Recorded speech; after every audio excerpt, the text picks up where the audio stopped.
म अहिले पोखराको लेक साइड पामे क्षेत्रमा छु। खपौँदीभन्दा केही अगाडि पामे जाने घाटी छिनातिर जाने बाटोमा।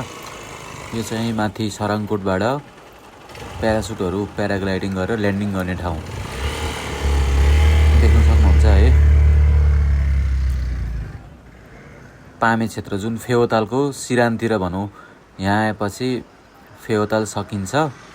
लेक साइडबाट फेवातालको किनार यता पामे पोखरा महानगरपालिका वडा नम्बर 23 जाने बाटो, घाँटीसिना पञ्चासे जाने बाटो आएपछि चाहिँ यो ठाउँमा पुगिन्छ है। ल हेर्नुहोस्,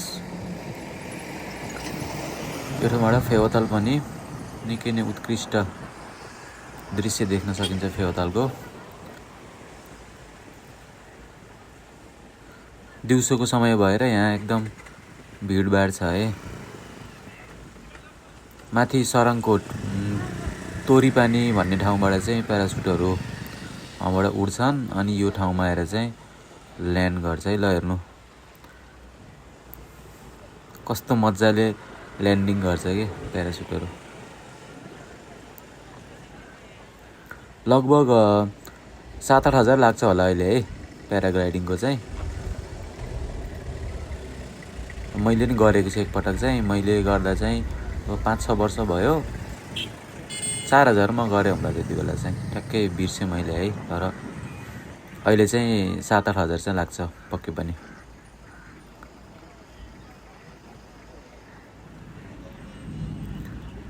दिनमै सयौँको सङ्ख्यामा टुरिस्टहरू नि आउँछ, नेपालीहरू। अरू सहरबाट घुम्न आएको पर्यटकहरू पनि प्यारासुट चाहिँ गर्नुहुन्छ है पोखरामा। मौसम खुलेको दिन चाहिँ हिमाल पनि एकदम मजाको देख्न पाइन्छ। त्यस पछाडि फेवातालको भ्यू त छँदै नै छ। ब्युटिफुल पोखरा सिटी पनि देख्न पाइन्छ। सबै बवाल छ है। ल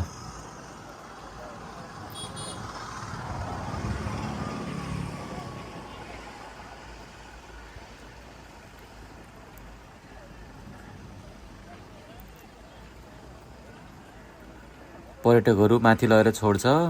हाइसहरू देख्नुहुन्छ नि त्यहाँ माथि प्याराग्लाइडिङ गर्ने ठाउँमा लगेर छोड्छ अनि फेरि लिन आउँछ तल।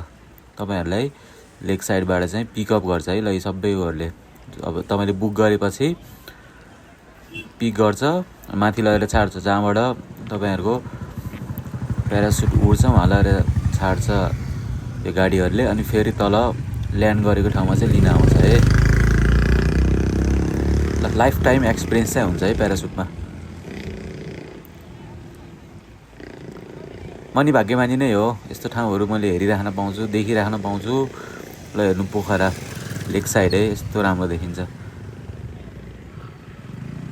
तालबराई मन्दिर, रानीवन, लेक साइड चाहिँ बाटोलाई त्यही बाटो हुँदै आएको हामी।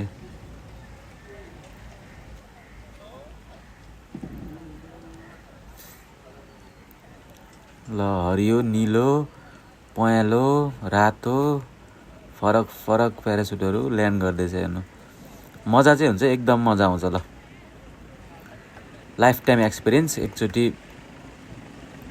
प्याराग्लाइडिङ चाहिँ गर्नुहोस् भन्छु है। ल आजलाई यति, फेरि अर्को भिडियोमा भेटौँला है। यस्तै ठाउँहरू देखाउँछु मैले धेरै नै।